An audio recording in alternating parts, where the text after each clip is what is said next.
everybody, I'm Paul and today's episode is a deep dive into Sparks, What Are All These Bands So Angry About, which is track 3 from 2002's Little Beethoven album.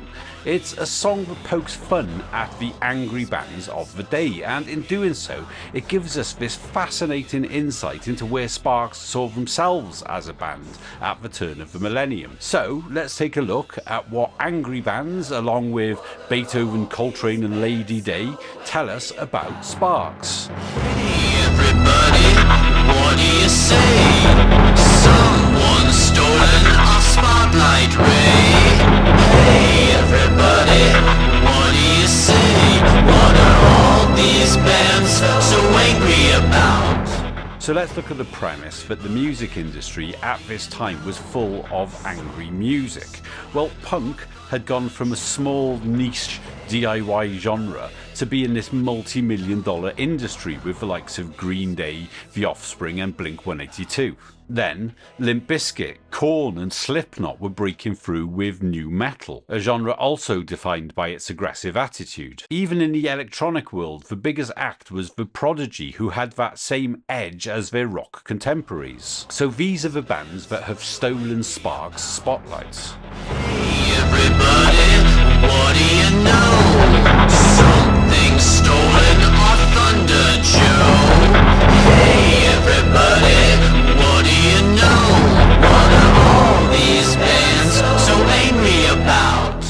So something has stolen Sparks' thunder, and that expression means to take the credit or praise that was due to somebody else. So in terms of the music industry, this is about other bands getting the recognition. This theme of not getting the attention you deserve is something that they've used to great effect on several songs. The best example I can think of is When Do I Get to Sing My Way, where a down on his luck singer wants to be recognised amongst the legends. My favourite example is probably this. It's 1984's Pulling Rabbits Out of a Hat.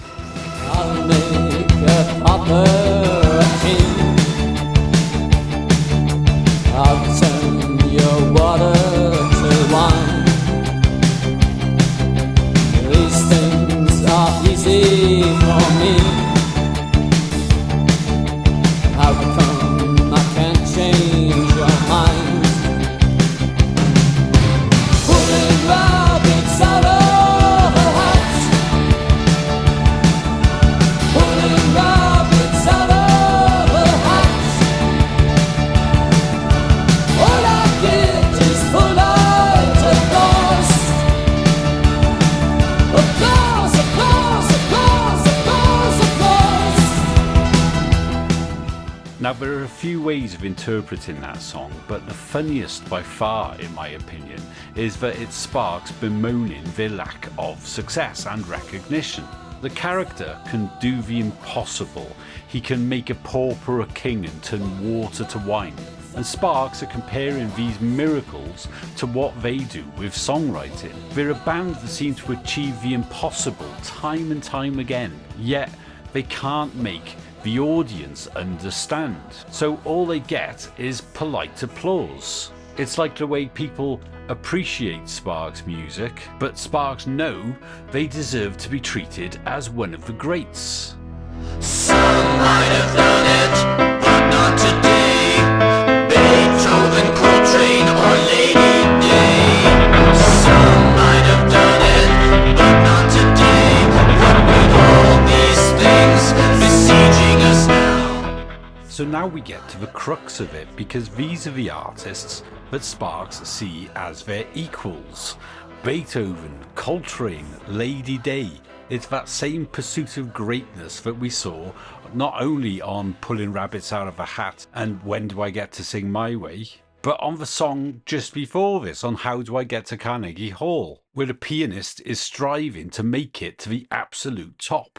Sparks are giants, yet somehow they're still second place to these punk and nu metal bands. They say that some might have done it, but not today. So even Beethoven would come second to Limp Bizkit at the turn of the millennium. It's this fantastic comic vanity that puts Sparks' place in the music world right at the top. But there's even more nuance to this, because this isn't the first time on Little Beethoven that they've criticised a contemporary genre. Back on the Rhythm Thief, they sang this. Where did the groove go? Where did the groove go? Lights out to Ibiza. Where did the groove go? Where did the groove go? They sing Lights Out to Ibiza, and that's the island that hosted an explosion in electronic dance music around that time.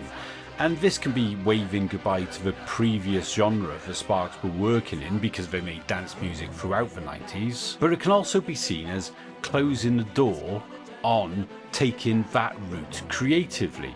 What I mean by this is that the production techniques used in Ibiza trance music would have been a good fit for Sparks' sound, and these records were huge. So Sparks are choosing not to take that route. And similarly, they can make really excellent rock music, but when they looked at the state of the new emerging scenes in rock, they found it wanting. Up until this point, Sparks had always sought out new emerging music scenes. Every few years, they'd see what was new and reset the band and start again. And that ended here on Little Beethoven. So these references to dance music and rock could be saying that they're closing the door on visiting other people's music scenes or the music industry in general. And instead they're not looking to the pop charts, they're looking to these absolute legends. Some might have done it, broken on through. Wagner, Tatum, or Howlin' Wolf. Some might have done what we'll never do. What are all these bands so angry about? So that's 3 more legendary musical figures to add to this list. We started with Beethoven, John Coltrane and Billie Holiday, and now there's Richard Wagner, Art Tatum and Howlin' Wolf. And I think there's a really good reason why Sparks chose these artists beyond just enjoying their music. And that is because they all have a lot in common. Each of them had early success and went on to not only make a masterpiece, but to make multiple masterpieces. But the strongest thing they share is creative longevity. To my side is a list of their final acclaimed works, each considered a masterpiece and all recorded when the artist was in their 40s, 50s or 60s. So this puts them in the same age demographic as Ron and Russell Mael in 2002. So Ron and Russell are mature musicians, but they've been operating in this forever young world of new and emerging music scenes. In some ways, you could say The Little Beethoven was the first album where they truly grew up. After all, I couldn't imagine an album like that being recorded by people in their 20s or 30s. So it's sending a signal that they're not going to compete with other bands in the music scene. They're not going to chase a youthful sound because that's no longer appropriate. And that's something that was addressed earlier in the song. Hey everybody, what can we do? Crank it up just a notch or two. Hey everybody, what can we do? What are all these bands so angry about? In the face of all these angry bands, Sparks ask, what can we do? And the answer is to crank it up, as in to make the music louder and more aggressive. And interestingly, this is exactly what Sparks had done on the predecessor to Little Beethoven. On Balls, they took on the sound of the Prodigy. The trouble starter, hunky instigator. We are provocation, we are instigation. But this approach was the wrong choice, as we hear on the next verse. Hey everybody, they called our bluff. Our profane ain't profane enough. Hey everybody, they called our bluff. What are all these bands so angry about? Balls is an album that didn't do very well commercially, and I think the reason for this is because they chose the wrong sound. And I think this was done intentionally, which is covered on my Meta Guide to Balls series. But putting that to one side, the band were aping the sound of musicians in their 20s, and it just didn't sound right coming from 2 softly spoken men in their 50s. So by making music in this style, they were kind of bluffing, and the audience called their bluff because it just didn't ring ring true. They say that their profane wasn't profane enough, and this means to swear. And interestingly, the opening and closing songs on Balls both feature swearing. They drop the F-bomb in quite a pretty way in The Angels. Because you look so fucking good. But there's also swearing in the title track.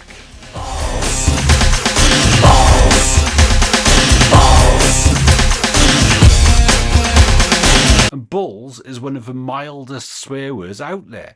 Our profane ain't profane enough. So this is saying that chasing youthful emergent music scenes isn't the right thing for Sparks right now. They need to be more like the classic artists mentioned at the end of the song. While they could be saying that Sparks are too old to be making new metal, it's also not quite right to compare them to this list of classic artists, because these were all careers that were cut short. In all cases, these artists were making acclaimed work right up to their death. And there's a finality to that, which luckily we didn't get with Little Beethoven. There was still decades worth of music left in Ron and Russell Mael. And that's where the title of the album comes in. It's Little Beethoven making appearance there and in this list of artists. So it's little as in young. And this can mean the 12-year-old child who published his first work as opposed to the 53-year-old composer who made the Ninth Symphony. If so, then that's profound as hell,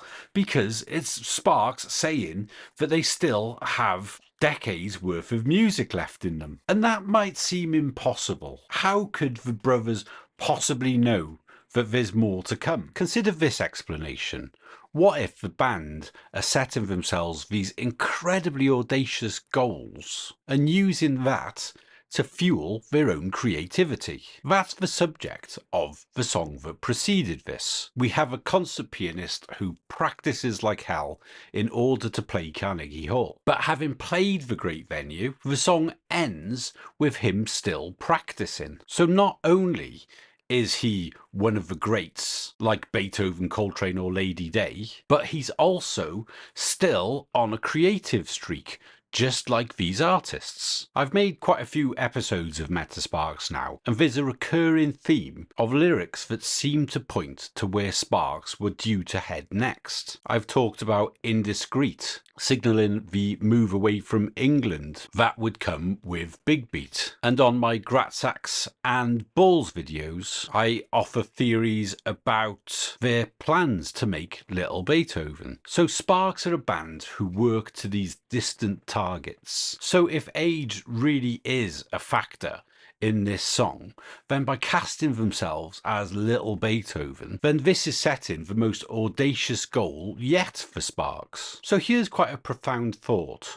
What if the reason that Sparks are still here making music in 2024 when all of their contemporaries have long retired or retreated to the nostalgia circuit is because that's how they planned it? In my view, not enough people ask what it is that's different about Sparks that's enabled them to maintain a 5-decade creative streak. And the answer to that question is right here. What a profound comment on creativity. So that brings today's episode to a close, and I'd like to thank everybody who's liked and subscribed and commented. I'd love to hear what you all think of these ideas and what holds water and what doesn't. And I'd really recommend reading through the lyrics separately and judging for yourself whether these thoughts are credible. A lot of the ideas that I've explored on today's episode are also covered on my Terminal Jive episode, in terms of the brothers writing about how their age impacts their songwriting and figuring out where to go next with their music. There are also several references to this song in my Meta Guide to Balls series, so hopefully you'll have time to check that out. I've set up a Buy Me a Coffee page for people who want to donate, and I really appreciate anything you can give. But most importantly, thanks for sticking with this, and I look forward to seeing you all again soon. Cheers, goodbye. Some might have done it.